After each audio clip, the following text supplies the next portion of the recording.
50க்கு மேற்பட்ட வீடியோக்கள் வந்து ஞானசேகரனுடைய மொபைல்ல இருந்து கேப்சர் பண்ணி எடுத்திருக்காங்க. அது டெலீட் பண்ணப்பட்ட வீடியோக்கள். அதாவது வந்து கைது செய்யப்படுவதற்கு முந்தைய நிலையில அந்த வீடியோக்களை பொறுத்த வரைக்கும் மொபைல்ல டெலீட் பண்ணியிருக்காங்க. அதுக்கப்புறம் அந்த மொபைலை வந்து எக்ஸ்பர்ட்டை கொடுத்து இந்த 50 வீடியோக்களை பொறுத்த வரைக்கும் அதிக அளவு வீடியோக்கள் வந்து அதே அண்ணா யூனிவர்சிட்டியில் மாணவிகளோட வீடியோக்கள் அப்படிங்கிற செய்திகள் தான் இருக்குது. அந்த மாணவிகளோட வீடியோக்கள் அப்படின்னா அந்த அண்ணா யூனிவர்சிட்டியுடைய டேக் போட்டிருக்கக்கூடிய மாணவிகள். இதுவரைக்கும் கிடைச்சிருக்கக்கூடிய தகவல்கள் இந்த மாணவி பாதிக்கப்பட்டதில் இருந்து இப்போ 50க்கு மேற்பட்ட வீடியோக்கள் கைப்பற்றப்பட்டிருக்கக்கூடிய நிலை வரைக்கும் எடுத்து பார்த்தோம் அப்படின்னா இந்த ஞானசேகரன் தனிநபர் கிடையவே கிடையாது. இது ஒரு மிகப்பெரிய நெட்வொர்க் அப்படின்னு சொல்லலாம். இந்த டீம் வந்து ஒரு நெட்வொர்க்கோடு கனெக்ஷன் ஆகி இது போன்ற செயல்களில் ஈடுபட்டு இருக்காங்க. அப்போ வந்து இதுல மிக மிக முக்கியமான புள்ளிகள் எல்லாமே இதுல இன்வால்வ்மெண்ட் ஆகுறாங்க. பின்னணியில யார் யாரெல்லாம் இருக்காங்க, யார் யாருக்கெல்லாம் இந்த பெண்கள் வந்து பலிகடா ஆக்கப்பட்டார்கள், யார் யாரெல்லாம் இதை பயன்படுத்திக்கிட்டாங்க. அந்த சாரை பொறுத்த வரைக்கும் மிக முக்கியமான ஒரு விஐபி அப்படின்னு எடுத்துக்கலாம். அது பொலிட்டிக்கல்ல இருக்காங்களா, ஏன்னா அதிகாரம் அப்படிங்கிற ஒரு விஷயத்திலையும் ஆதிக்கம் செலுத்தக்கூடியவர் அப்படின்னு கூட எடுத்துக்கலாம்.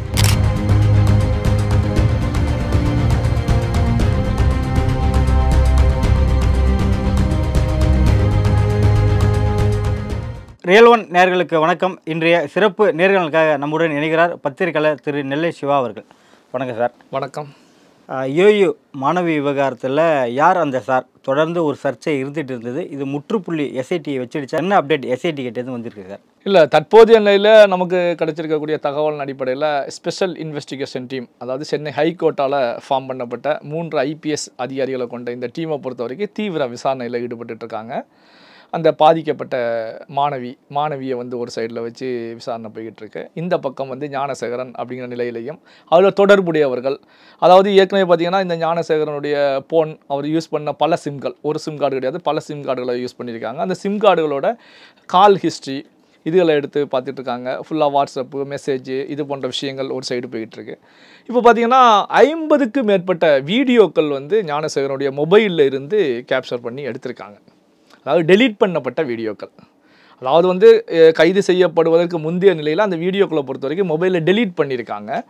அதுக்கப்புறம் அந்த மொபைலை வந்து எக்ஸ்பர்ட்டை கொடுத்து மொபைல் பார்க்கக்கூடிய எக்ஸ்பர்ட்டை கொடுத்து அதை வந்து ரீட்ரைவ் பண்ணி அந்த வீடியோக்கள் எடுத்திருக்காங்க. இதில் வந்து ஒரு 50க்கு மேற்பட்ட வீடியோக்கள் கிடச்சிருப்பதா தற்போதைய நிலையில் தகவல்கள் கிடச்சிருக்கு.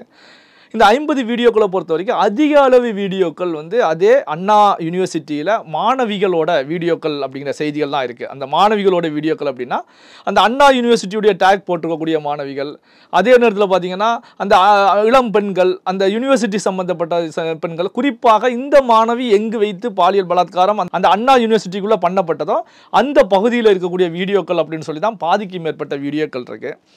இங்கே அண்ணா யூனிவர்சிட்டியில் மட்டும்தானா அப்படின்னா இதை தாண்டி வெளியிலையும் பல்வேறு பகுதியில் இது போன்ற வீடியோக்கள் எடுக்கப்பட்டிருக்கு.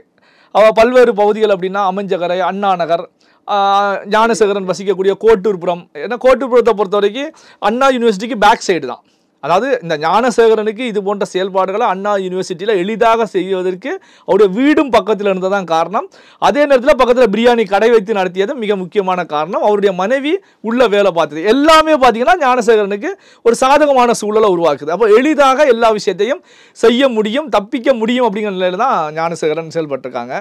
இந்த ஞானசேகரனை பார்த்தீங்கன்னா இப்போ ஞானசேகரன் வந்து ஒரு வாக்குமூலத்தில் ஒரு செய்தி தெரிவித்ததா இந்த IPS அதிகாரிகளை பொறுத்த வரைக்கும் திருப்பூரில் அவருடைய ஃப்ரெண்டுன்னு ஒருத்தர் இருக்காங்க, அந்த நபரை பிடிச்சி விசாரிக்கணும் அப்படிங்கிற நிலையிலையும் ஸ்டெப் எடுத்திருப்பதா செய்திகள் வெளியாக இருக்குது. அப்போ பார்த்தீங்கன்னா இந்த ஞானசேகரன் இதுவரைக்கும் கிடைச்சிருக்கக்கூடிய தகவல்கள் இந்த மாணவி பாதிக்கப்பட்டதில் இருந்து இப்போ 50க்கு மேற்பட்ட வீடியோக்கள் கைப்பற்றப்பட்டிருக்கக்கூடிய நிலை வரைக்கும் எடுத்து பார்த்தோம் அப்படின்னா இந்த ஞானசேகரன் தனிநபர் கிடையவே கிடையாது. இது ஒரு மிகப்பெரிய நெட்வொர்க் அப்படின்னு சொல்லலாம். பார்த்தீங்கன்னா ஒரு ப்ராசிக்யூஷன் நடக்குது அப்படின்னா, ஒரு விபச்சாரம் நடக்குது அப்படின்னா பெரிய நெட்வொர்க்காக செயல்படுவாங்க. பார்த்தீங்கன்னா நம்ம தமிழ்நாட்டில் கூட சில நேரங்களில் வந்து போலீஸ் ரெய்டு பண்ணும்போது, கைது பண்ணப்படும் போது கேரள பெண்கள், ஆந்திர பெண்கள், டெல்லி பெண்கள், நார்த் சைடில் இருக்கக்கூடிய பெண்கள் அப்படின்னு சொல்லி ஒரு பெரிய டீமையே அரெஸ்ட் பண்ணுவாங்க. இப்போ சமீபத்தில் கூட டி நகரில் வச்சு கைது பண்ணப்பட்டாங்க. அதில் 25க்கும் மேற்பட்ட பெண்கள் கைது செய்யப்படும் போது பல மாநிலத்தை சார்ந்த பெண்கள் வந்து அங்கே சிக்கிறாங்க.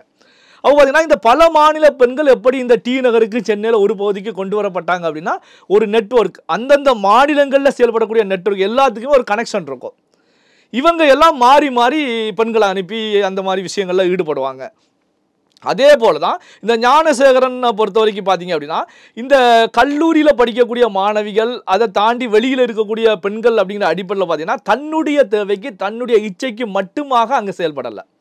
தன்னுடைய தேவை ஒரு பக்கமாக இருந்தாலும் இதை பெரிய அளவில் பிஸ்னஸாக அங்கே நடத்தப்பட்டிருக்கு. அப்போ பிஸ்னஸாக நடத்தப்பட்டிருக்கு அப்படிங்கிறத நம்மளால் புரிஞ்சிக்கவே முடியுது. அப்போ பிஸ்னஸாக நடத்தப்பட்டிருக்கு அப்படின்னா அங்கே ஞானசேகரனுடைய வலையில் சிக்கி, அதாவது வந்து வீடியோக்கள் எடுக்கப்பட்டு மிரட்டப்பட்டு, பெண்களை பொறுத்த வரைக்கும் மாணவிகளை பொறுத்த வரைக்கும் இந்த விஷயத்தை நம்ம வெளியே சொல்ல முடியாது, வெளியே சொன்னோம்னா நம்ம எதிர்காலம் பாதிக்கும், நம்முடைய குடும்ப மானம் போயிடும், நம்முடைய தாய் தந்தையார் வந்து அடுத்த நிமிஷம் என்ன முடிவெடுப்பார்களோ, குடும்ப மானம் போயிடுச்சு அப்படின்னு சொல்லி மரணத்தை தழுவதற்கு தற்கொலை செய்வதற்கான ஒரு சூழல் கூட உருவாகும். அப்போ வந்து இந்த தவறை வந்து வெளியே தெரியாமலே பார்த்துக்கணும் அப்படின்னு சொல்லி ஞானசேகரனுடைய வலையில் சிக்கக்கூடிய பெண்களை பொறுத்த வரைக்கும் தன்னுடைய இச்சையை தீர்த்து கொள்வதோடு மட்டுமல்லாமல் இந்த பெண்களை வந்து யார் யாருக்கு வெளியே தேவைப்படுகிறது, இப்போ பார்த்தீங்கன்னா வெளியில் இருக்கக்கூடிய தொழிலதிபர்கள், பொலிட்டிஷியன், அரசியல் புள்ளிகள், யார் யார் பணம் வச்சுருக்காங்க, அப்போ இவங்களுக்கு சப்ளை செய்யக்கூடிய வேலைகளையும் செய்வாங்க. ஏன்னா வந்து இது ஒரு நெட்வொர்க்காக தான் செயல்படும். அப்போ ஞானசேகரன் ஒரு தனிநபர் கிடையாது, ஒரு பெரிய நெட்வொர்க் இருக்கிறது. இந்த நெட்வொர்க் மூலமாகத்தான் இது போன்ற செயல்பாடுகள் நடந்திருக்கு. அப்போ பார்த்தீங்கன்னா அதில் 50 வீடியோக்கள் கைப்பற்றப்பட்டிருக்கு. இதில் பாதிக்கு மேலே அண்ணா யூனிவர்சிட்டி மாணவிகள், பாதி வந்து வெளியில் அப்படின்னா அவருடைய கைவரிசையை பொறுத்த வரைக்கும் வெளியிலையும் தொடர்ச்சியாக இருந்துகிட்ருக்கு. பார்த்தீங்கன்னா சமீபத்தில் கூட பள்ளிக்கரணை போன்ற பகுதியில் வந்து வீடுகளில் திருட்டு வேலைகளில் ஈடுபட்டாங்க அப்படிங்கிற செய்திகள் வந்துச்சு. அப்போ பார்த்தீங்கன்னா ஒரு திருட்டு வேலையில் ஈடுபடுறாங்கன்னா ஒரு நபர் ஈடுபட முடியாது.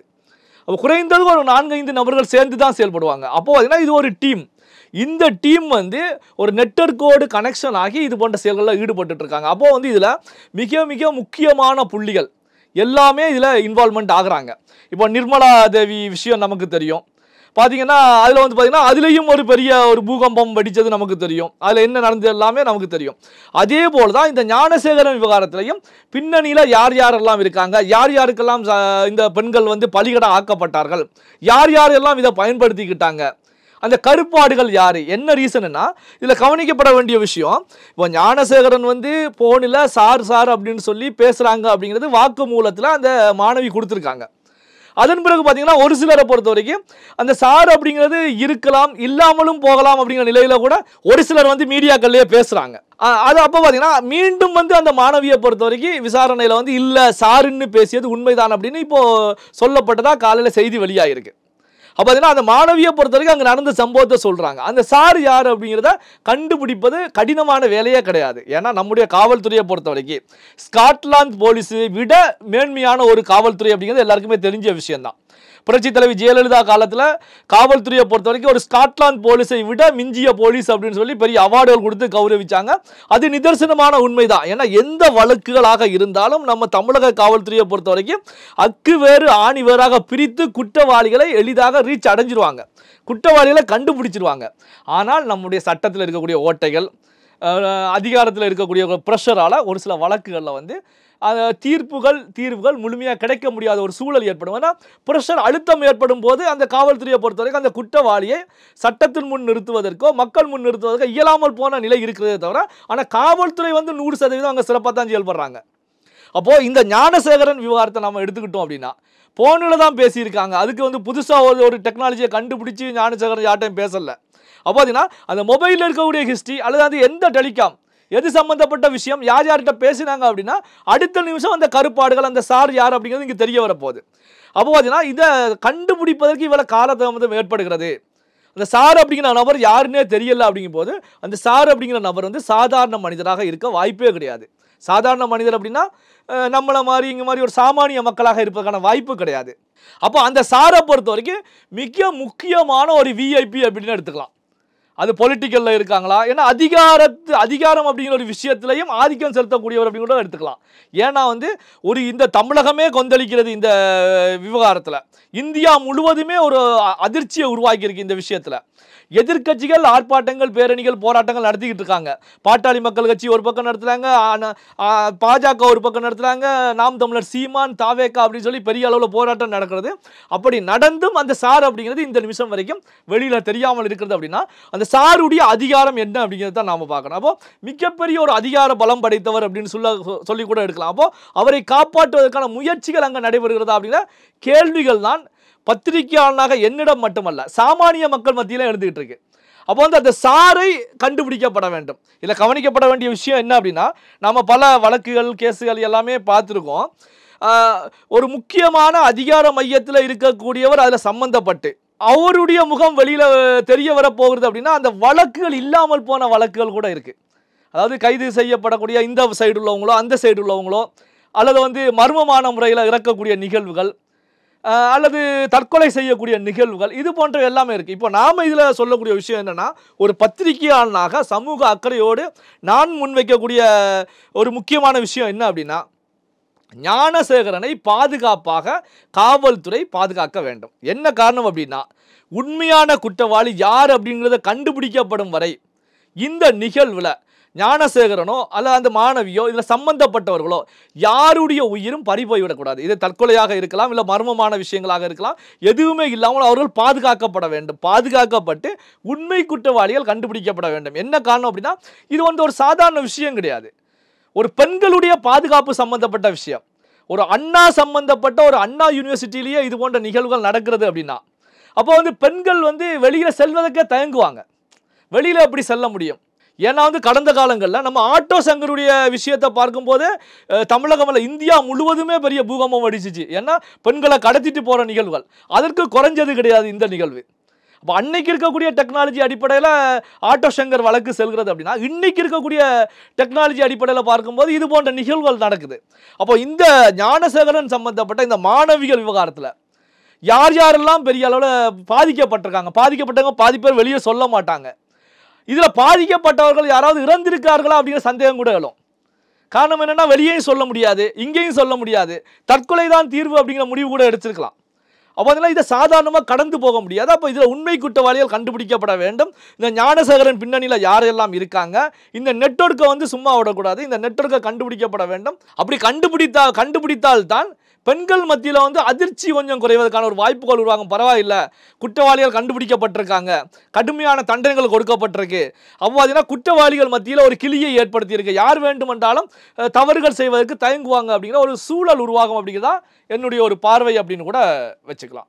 ஞானசேகரன் அவரோட ஃப்ரெண்டு திருப்பூர் நண்பர் இதோட லிஸ்ட் நிற்குமா இல்லை நீளுமா சார்? அதாவது லிஸ்ட்டை பொறுத்த வரைக்கும் இதோட நிற்கவே நிற்காது. இது பெரிய அளவுக்கு நீளும் அப்படிங்கிறதா என்னுடைய பார்வை. என்ன காரணம் அப்படின்னா, ஞானசேகரன் இன்னைக்கு நேற்று கிடையாது, நீண்ட காலமாக 10 ஆண்டுகளுக்கு மேலாகவே இது போன்ற வேலைகளில் ஈடுபட்டு இருக்காங்க. இப்போ கைப்பற்றப்பட்டிருக்கக்கூடியது ஒரு 50க்கு மேற்பட்ட வீடியோக்கள் தான். எத்தனை நூற்றுக்கணக்கான வீடியோக்கள், ஆயிரக்கணக்கான வீடியோக்கள் இன்னும் கிடைக்கல அப்படின்னு தெரியல, இன்னும் கிடைக்க போகிறது அப்படிங்கிறது தெரியல. இந்த இன்வெஸ்டிகேஷனில் இன்னும் அதிகமான வீடியோக்கள் கிடைக்கும் அப்படிங்கிறதா ஒரு எதிர்பார்க்கப்படக்கூடிய விஷயமா இருந்துகிட்டு இருக்கு. அப்போ பார்த்தீங்க அப்படின்னா, இந்த ஞானசேகரன் வந்து தன்னுடைய நிலைக்காக மட்டுமல்லாமல் வெளியில் வந்து ஒரு பிஸ்னஸுக்காக இது போன்ற செயல்களில் ஈடுபட்டு இருக்காங்க.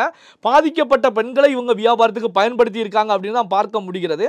அப்போ பயன்படுத்தி இருக்காங்க அப்படின்னா, ஞானசேகரனுடைய டீமில் யார் யாரெல்லாம் இருந்தாங்க, ஞானசேகரன் யார் யாருடைய நெட்வொர்க்கோடு கனெக்ஷனை முன் வச்சிருந்தாங்க, எந்தெந்த விஐபிகளுக்கெல்லாம் இந்த இளம் பெண்கள் கல்லூரி மாணவிகள் விருந்தாக்கப்பட்டிருக்காங்க. அதாவது ஞானசேகரன் மட்டும் கிடையாது, யார் யாரெல்லாம் அங்கே பயன்படுத்தினாங்களோ அவங்க எல்லாமே குற்றவாளிகள் தான், எல்லாருமே குற்றவாளிகள் தான். அப்போ பார்த்தீங்கன்னா இந்த பட்டியலை பொறுத்த வரைக்கும் மிக பெரிய அளவுக்கு நீள்வது மட்டுமல்ல, இதில் முக்கியமான விஐபிகளும், அதாவது மீடியாக்கள் மூலமாக வெளியுலகத்துக்கு தெரிந்த, தமிழகத்துக்கு தெரிந்த விஐபிகள் சிக்குவதற்கான ஒரு சூழல் கூட உருவாகும்.